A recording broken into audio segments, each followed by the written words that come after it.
The 2024 season is a wrap. We'll tell you our favorite moments and players from an otherwise disappointing year and a whole lot more coming up here on Mailbag Monday. Colby, hit it.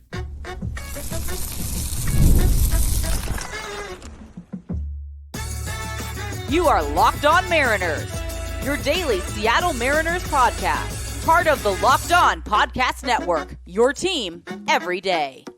Ahoy, sailors. It is Monday, September 30th, 2024. This is Tiding as Austin Colby Patnode for the Locked On Mariners podcast, part of the Locked On Podcast Network, your team every day.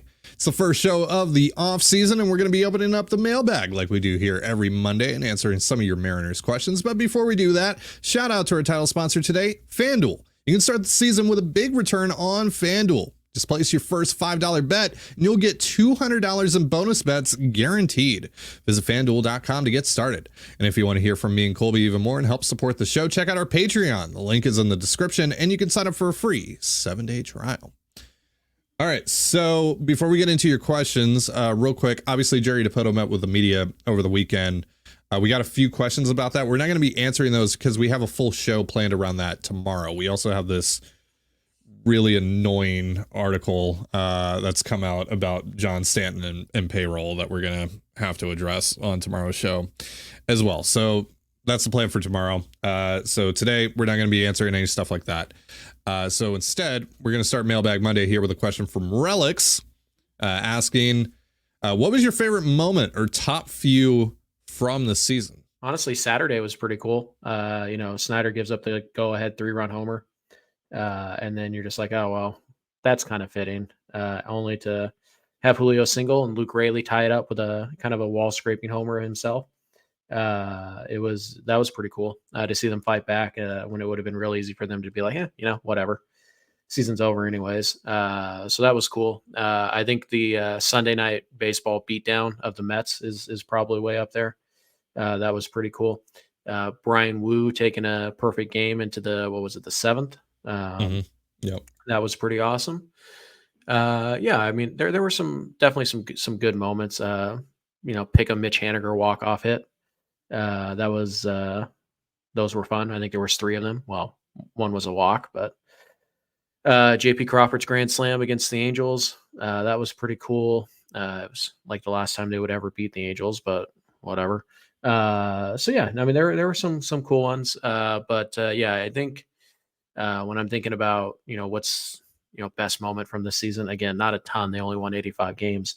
But a lot of it is the pitching. I think, not one particular game or moment, but how about the run that the starting rotation went on in like the middle of April until June 1? That was insane. So I think of stuff like that. And then, how about Luke Raley's bunt with to tie the game off of, was it Kopech against the White Sox, the suicide squeeze bunt that nobody expected. That was pretty cool. But yeah, I do think that the Luke Raley game tying home run on Saturday actually ranks pretty high up there. I would also say the comeback in New York against Clay Holmes was really cool. Yeah, that was a lot of fun. But yeah, I think you hit on everything else. Like Sunday night baseball is definitely a big moment that stands out for me. Troy Taylor getting his first appearance in that game as well was really cool. Cal going sicko mode in that game. Yeah. Oh yeah, that's good. Cal, how about hitting a couple homers over the weekend? Yeah. We should mention that. I mean, that was so sick because like we talked about this on Friday's show. Like, hey, what are we looking for in this series? Well, he's got an outside shot. Like he's got to hit 3 home runs to get the record, and he's got to have 4 RBI, 5 RBI to get to 100. And it was like, all right, well, he might not play all these games, so it's probably not going to happen. He ends up playing in all the games, and yeah, he gets exactly what he needs, including the 100th RBI on the record-breaking home run. Yep. I would say Cal Raleigh in general was a bright spot. Remember the big grand slam he had against the Twins early on in like the 7th. Cal's definitely the purveyor of most of the bright spots. But Luke Raley had some. Victor Robles in general had some. Julio. But I think Cal breaking that record, that was pretty cool. And even more so because he really did it in 3 seasons. Like, I know the record is first 4 seasons, but Yeah. Cal hit his 93 homers in 3 To be seasons. fair, Piazza also did it in 3 seasons. Yeah. So, like, okay, if you're in company with Mike Piazza, like, you're doing something right, and that's great. And it was cool. And he finished with 100 RBI. First switch hitting catcher to do that since, I believe, 2009. Victor Martinez Victor Martinez did it 3 or 4 times. Yeah, Cal Raleigh, special player, really good year at the plate, and also behind it. And he played, and I think he ended up playing in like 150 games this year. I think it was like 154 or something like that. Yeah, when you take into account the DH and all that, it's like, okay, can we please find a way to not make Cal play every game of the season so that we can enjoy him for longer? But Cal is certainly kind of in his own category. He was great this year. Allison wants to know, which 3 players did you most enjoy watching this season and why? Well, I guess we can start with Cal Raleigh. Mm-hmm. Yep. Victor Robles, obviously. Victor Robles was so much fun this year. Mm-hmm. Kind of ironically, the top 3 guys that came to mind immediately for me are all position players, which you wouldn't really think would be the case. Let me guess the other one. Luke Raley for you? Oh, yeah. Yeah. Of course it's Luke Raley. Brian Wu makes my list. Yeah. I love watching Brian Wu pitch. Fair. Mm-hmm. He is so fun. I mean, that effortless delivery, the fact that he's just like, here are my fastballs, hit them. Mm-hmm. And more often than not, teams are like, I have no idea what to do. It's great. Not to mention the slider and changeup both took pretty significant steps this year too. So Wu definitely up there. Bryce Miller's up there. But yeah, I mean, like for me, it's Cal, Robles, and Raley are the 3 guys for me. It's a little bit easier too because they play every day more or less. Whereas, a guy like Wu, you might get to see him pitch once a week, and you're just kind of like, But yeah, Wu's definitely on that list. He's going to be something special. Kind of already is, but we've barely scratched the surface on Brian Wu. So. For sure. And then again, Bryce Miller, perpetually underrated. A lot of fun to watch him pitch and his maturation this year. But I would say it's those 5. I mean, like Julio certainly gave you moments and stuff like that, but he's just too inconsistent and missed a good chunk of the season there. So it's kind of tough to throw him into the mix there. But I think it's those 5 in some order would be my answers. And Logan was great, but kind of expected a little bit. So. Well, I had a lot of fun watching Randy Arozarena. He was only here for 2 months, but sure. I had a lot of fun watching him. Had a lot of fun watching Justin Turner. It was really weird seeing Justin Turner in a Mariners uniform. Yeah, of course. It was. But he was great in his time as a Mariner, and we'll see if that continues in 2025. But we got a few more questions to answer here. We're also going to be talking about what our plan is for off-season content a little later on in the show. But first, a reminder, this episode of the Locked On Mariners podcast is brought to you by FanDuel. NFL fans can start the season with a big return on FanDuel, America's #1 sportsbook. So when you get a hunch in the middle of the game, you can check out the latest stats, view live play-by-play, and so much more on the same page where you place your bets. You'll get started with $200 in bonus bets. Yeah, you heard that right. $200 in bonus bets guaranteed when you place your first $5 bet. That's FanDuel.com. And you're listening to the Locked On Mariners podcast. Ryan wants to know, with reports coming out that the Cardinals are cutting payroll and selling this offseason, how much would you give up for Ryan Helsley? Bullpen is an underrated need this offseason, even with Matt Brash coming back. He's going to be making some money, and apparently that's going to be tight because we all have to tighten the belt. We all work within constraints, don't we? Says the billionaire talking about his toy.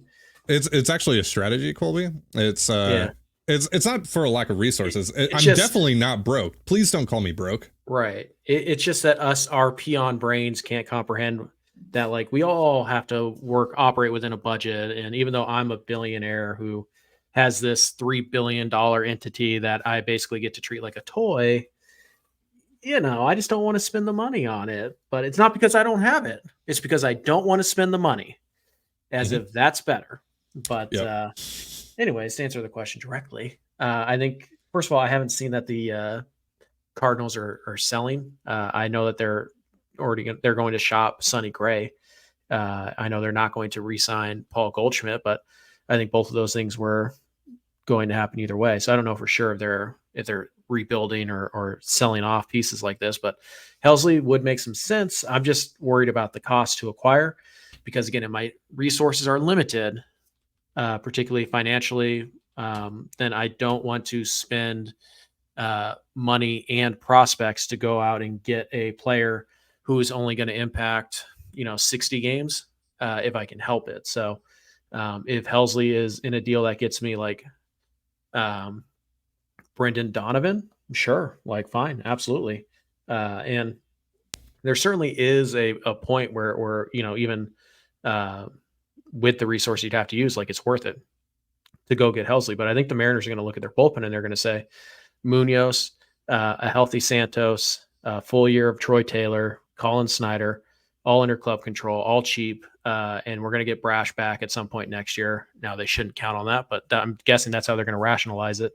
They're going to look at it and they're going to say, actually, we think our bullpen is a strength. Like we think we're good in the bullpen. So if they do add somebody, it's going to be, kind of that $3-4 million type who's not going to cost any prospects would be my guess. Mm-hmm. So yeah, Helsley to me, if I'm going shopping at the Cardinals' expense, he's pretty far down the list on guys I'm going to, go after. So I don't dislike the idea at all. I question whether or not it's reasonable or like if is it the best allocation of resources to go get a high leverage arm when you have other needs and you're going to have a limited payroll and obviously sustainability is really important to us. So we'll see what kind of prospects the Mariners are willing to trade. But yeah, I like for Helsley, like if I could get him for, Helsley have 1 year left or 2? Do you know, Ty? I'll look that up. I think it's 1. Pretty sure it's 1. If it is, I would trade a couple of guys in the Ty Locklear. Yeah, like I might trade like Ty Locklear and Michael Morales for Helsley, but I don't think that's going to get it done. No. They'll have lots of other suitors. My guess is that if you want Helsley, it's probably going to cost you like, I don't know, Cole Young, maybe a Ty Pete, somebody in that range. And if I'm trading Cole Young, I want somebody more than a 1 year of a reliever. Yeah, I mean, what's stopping the Cardinals for asking for what the Royals got for Aroldis Chapman, which was Colt Reagan's, right? And that was for 2 months of Aroldis Chapman. Yeah, like I mean, again, heck, do you want Emerson Hancock and Tyler Locklear? Sure, then okay, yeah, I'll take Ryan Helsley. But it's like, do you want Ty Pete? Do you want? Apparently Edwin Diaz is facing Jared Kelenic right now. Oh, is it the first time since they were traded for each other? Probably. Yeah. But yeah. So advantage Diaz. I think to me Helsley is just a guy. It's a luxury that I don't think you can afford. You should be able to afford it. Like you can't afford it. Let's be clear about that. It's just I don't think that opportunity will be afforded to them, to the front office, if that makes sense. So, sure. I'm definitely interested in the player. I think you get to a point where the cost is just going to be way too high to pursue a super high end leverage reliever like Helsley. Yeah. Speaking of Matt Brash, if the Mariners had a healthy Matt Brash for the entire 2024 season, how many wins would they have finished with? This comes from Zach. That's a great last name, by the way. It's misspelled. There should be an S there, but yeah. You're the worst. So had they had Matt Brash, because you mentioned this on Friday that you think the biggest reason that the Mariners missed the playoffs was, or at least a big part of it was the bullpen and the bullpen injuries. So had they had Brash, are they still playing right now? I think so, because I think Brash probably makes a difference in 1 or 2 games.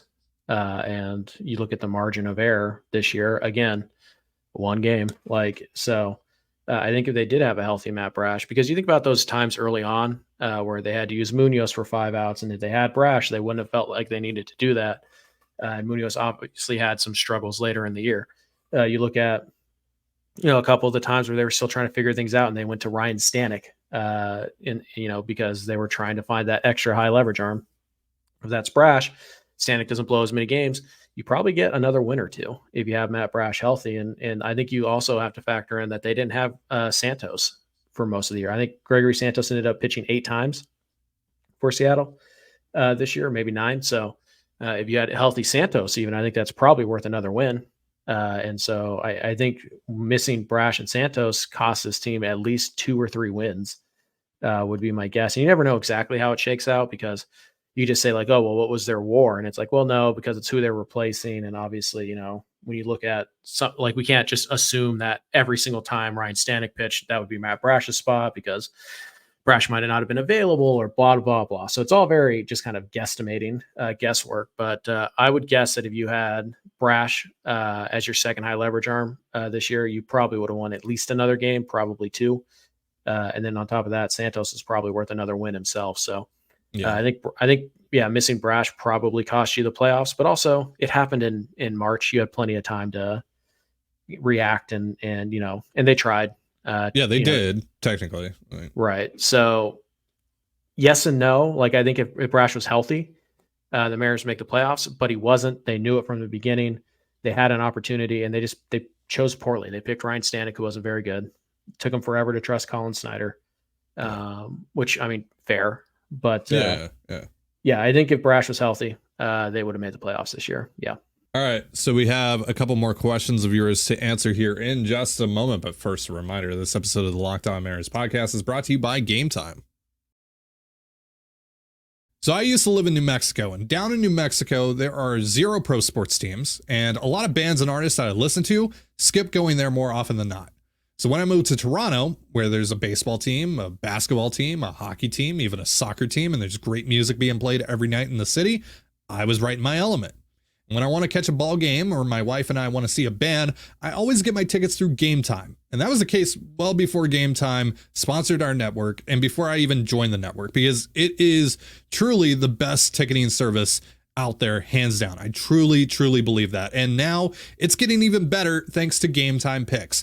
GameTime Picks filters out the fluff to show you only incredible deals on great seats, so you don't have to waste time searching through thousands of tickets. I can just go on the app, it'll show me the best deal right away, it'll show me the exact view I'll have, and most importantly, it'll tell me exactly what I'm going to pay with GameTime's all-in pricing, so there are no annoying little fees that pop up at the last second. Take the guesswork out of buying tickets with GameTime. Download the GameTime app, create an account, and use the promo code LOCKEDONMLB, that's LOCKEDONMLB, for $20 off your first purchase. Terms apply. Again, create an account and redeem promo code LOCKEDONMLB for $20 off. Download GameTime today. What time is it? Game time. And you're listening to the Locked On Mariners podcast. It is Mailbag Monday here for our first episode of the offseason. And Jeff wants to know, since the infield is a top priority, which free agent would be realistic? Hassan Kim or Ahmed Rosario? Or is it up in the air since Kim is having season-ending shoulder surgery? I mean, that doesn't help. I don't know what the timeline is for his recovery, and I don't know exactly the procedure that he's having and how serious that injury is, so I'll have to look into that more. I would say that it probably increases the likelihood that he takes his option, though, and stays in San Diego for another year. Just, who's more realistic? Well, I mean, Ahmad Rosario is actually a free agent. Like, we know he's a free agent. He's actually a free agent. He's probably not going to cost much, and the Mariners have shown interest in him as recent as this past offseason, right. And I believe they also put a claim in on him. My understanding is that they put a claim in on him in August, but they were too far down in the waiver order. It was the Reds, right? The Reds claimed him, yeah. I think Rosario is I think both could be realistic. Like, the question is which free agent is realistic. They both are to some degree. But again, Kim, we don't know if he's going to opt out of that deal. We also don't know the extent of the shoulder injury. And Kim is a glove first player. He's a fine hitter. He's about a league average bat with some upside. But I think when you're factoring in like how few second base and shortstops there are out on the free agent market this year, when you factor in his age, I feel like Kim's going to be one of those guys who gets pending the shoulder injury, feel like he's going to be one of those guys that gets like a surprisingly high number. Like somebody's going to give him like 5 and 100, and you're just going to be like, whoa, okay. Because I don't think he's $100 million player. He's close though. Like he's a good player. But it's a lot of defense in there, and that doesn't always translate to free agent dollars when you're a glove first type of guy. Rosario, dreadful defender at shortstop, at least. But he's coming off a nice year offensively. I don't know what he's done since joining the Reds, but he was hitting 300 for most of the year. He can play multiple spots. I know he plays some short, some second, some third, some outfield even this year. He can run a little bit, but he's not a great base stealer. Not a ton of pop. So I think if you're asking like which one is more realistic for the Mariners, it's Rosario. Are both of these guys realistic to some degree for Seattle? Should they be on the radar? Yeah, they should be. So I think, either one I'm pretty happy with. Like if one of these guys is the Mariners solution to second base, like, or if it's like, hey, this guy's going to play second, then we'll see when Cole Young's ready, we can move this guy to third, or we can blah, blah, blah, move Cole Young to third, whatever, then like fine. But if that's what you're thinking, like a short-term guy until Cole Young is ready, then it's Rosario. If you're looking for more of a long-term fixture, I think it's probably Kim. But again, the injury, I don't know how the injury is going to impact his market, because if it's bad enough that he might miss some time in the regular season, he's probably just going to accept the $12 million option that he has and go back to San Diego for another year. Cal's Bobbleface wants to know, how much do you think Christian Walker will cost in the open market? So I was thinking about first base only, older, coming off of a good year with, great years in his past. And I thought of Jose Abreu, who got like 3 and 58. Abreu was 37 when he got his money. Right. Walker's 34 now. I don't know if he just turned 34, or if he turns 35 at some point, but and also way, natural inflation, etc. Right. But also, again, because the 3-year difference in age, that's pretty significant. So I look at a guy like maybe Anthony Rizzo when he signed with the Yankees. That was 2 and 40. Walker is 33, turning 34 in March. There you go. So he's entering his age 34 season. Yeah. So yeah, I think Rizzo about the same age. He got $20 million a year. I think of Max Muncy. He just got, he's 33, but obviously Muncy has a lot more injury concern. He's only getting $12 million a year. So I think when you kind of look at the comps here, I think Rizzo is the minimum, which is 2 and 40 is what I would see. So because of inflation and all that stuff, I think we're looking at 3 years and at least $66 million, which would be about 22 a year. So yeah, I think 3 and 70 probably gets you in the conversation. If you're making an actual run at Christian Walker, and if 3 over 70 doesn't count as a top end free agent contract, you never know with John Stanton. But yeah, I think realistically it's going to be 3 years, maybe 4. And I think it's going to land around $20 to $23 million AAV, somewhere in that range. The caveat that will be the caveat for every free agent we talk about is that it only takes one team to look at Christian Walker and go like 5 and 100, and you're just out. Mm-hmm. Like, okay, well, I'm not paying Christian Walker that, I'm out. So it only takes one to blow this out of the market entirely. But I'm looking at it and I'm going like, I think 3 and between 65 and $70 million puts you in the ballpark. By the way, we're missing an insane baseball game. The Mets tied up. Francisco Lindor just hit a go-ahead 2-run home run. It's 8-7 Mets. Best game of the year. Yep. This is what we sacrifice for you guys. These two teams still have to play one more game today, and then one of them, maybe both of them, have to then travel to wherever they're playing a wild card series for tomorrow. Yeah, wow. Chum the Hammerhead says, I just want to know when the off-season plan comes out. All right. So for those of you that don't know, if you are new to Locked On Mariners and you're new to the content that Colby and I do, every offseason, we do what is called an off-season plan, which is where we essentially put ourselves in Jerry DiPoto and Justin Hollander's shoes and tell you guys what we would do this offseason if we ran the show. And we try to keep it fairly realistic. Like we try to ballpark where payroll will ultimately land, stuff like that. So as we do every year. A lot of you are already familiar with this process. We will hammer out our ideas on our Patreon show over the next few weeks. We will create our own individual plans. So I'll have a plan. Colby will have a plan. And then on the Patreon show, Colby and I will kind of mix those two plans together. We'll also come up with some other ideas just to kind of make it all fit together and make it all work as I bump into my microphone. And then we will present to you guys here on Locked On Mariners the master plan. And that is going to be dropping on the first day of free agency, which is 5 days after the final game of the World Series. Essentially, Patreon show is where we put everything together. It's the behind the scenes of actually making the plan and calling each other stupid and being stuck on who the number 5 starter is going to be for 3 That's hours, right. like all that stuff. So if you want to, see how the sausage is made, more or less, head on over to the Patreon show. So that's for off-season plan. We've also discussed possibly doing, I don't know if we're going to do it or not, possibly doing a what if off-season plan leading up to our official drop. Essentially it would be like, what if we could add $50 million in payroll or whatever, you know what I mean? Like, what if we could spend what we wanted to spend? What if the Mariners had to trade one of their starting pitchers or blah, blah, blah, right? Whatever. So, Right. we're considering it, but we'll have to see how much time we spend on our actual official offseason plan, which typically takes a lot of time, more than it should. But Ty's a perfectionist, and Right. Sure. and I am, as we all know, brevity is my strong suit. So That's correct. Yeah. it is a wonderful combination when you're trying to put together an offseason plan. So if you guys want to hear our process in creating our respective offseason plans and then the master plan, head on over to patreon.com/control the zone. And we'll start doing that probably here in a week or so. We'll start talking about that stuff. I think so. I think today, just real fast, today we'll hammer out the rules. This is our budget. This is our payroll, blah, blah, blah, blah, blah. Yeah.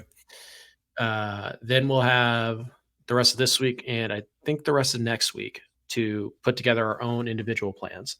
Then the second full week of October, that's when we'll meet and we'll exchange plans and all that stuff. And then we'll spend the week after that hammering it out and actually finalizing it. And then a week after that is when you'll get it here on Locked On. Our patrons will get it the week prior, before the World, or during the World Series, probably. Is when they'll get it. So Yeah. So outside of that, I also wanted us to take a little bit of time here to just kind of tell you what else we got planned for the off season here for content on the show.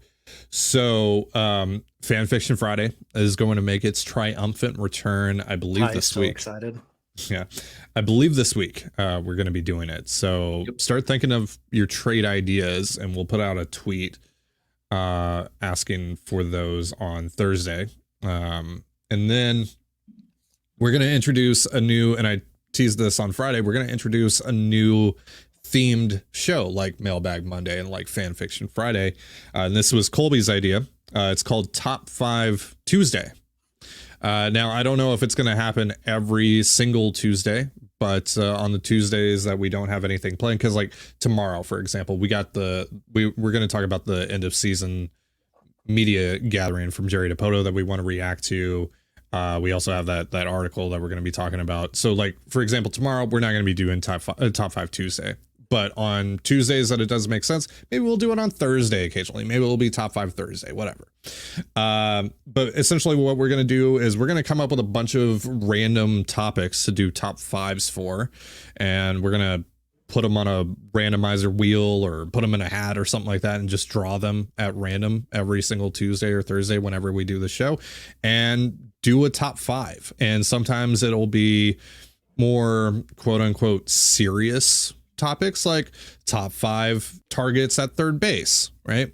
And then sometimes it might be like top 5 ballpark foods, right? And we might do like one serious one non-serious one per episode. We'll figure that all out, and we'll see kind of what works. Like we always do. We kind of just like run with it, and then once we find our groove, we just kind of stick with that after we've done it a couple of times here on the show.